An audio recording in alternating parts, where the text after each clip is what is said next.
ఆ లక్ష్మీ నరసింహస్వామిని మెట్ల మార్గం నుంచి నడుచుకుంటూ వచ్చి దర్శనం చేసుకోవడం జరిగింది కుటుంబ సమేతంగా. ఈరోజు రావటం నా అదృష్టంగా, మెట్ల మార్గం నుంచి వచ్చి దర్శించుకోవడం నా అదృష్టంగా భావిస్తున్నాను.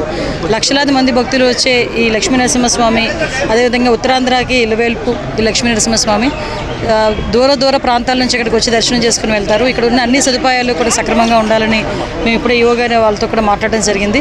మెట్ల మార్గం నుంచి వచ్చేటప్పుడు కూడా కొన్ని మెట్లు లాస్ట్ గవర్నమెంట్లో మేము ఉండేటప్పుడు కొత్త మెట్లు కన్స్ట్రక్షన్ చేయడానికి కూడా సిద్ధపడ్డారు అప్పుడు అశోక్ గజపతిరాజు గారు. తర్వాత ఈ గవర్నమెంట్ వచ్చిన తర్వాత దాన్ని పూర్తిగా మన వైఎస్ఆర్సీపీ గవర్నమెంట్ వచ్చిన తర్వాత దాన్ని పూర్తిగా నిర్లక్ష్యం చేయడం జరిగింది. ఇప్పుడు కన్స్ట్రక్షన్ అనేది స్టార్ట్ చేసి మెట్ల మార్గం నుంచి వచ్చే భక్తులు కూడా ఎటువంటి ఇబ్బందులు కలగకుండా చేసుకునే బాధ్యత కూడా మేము అందరం తీసుకుంటాం.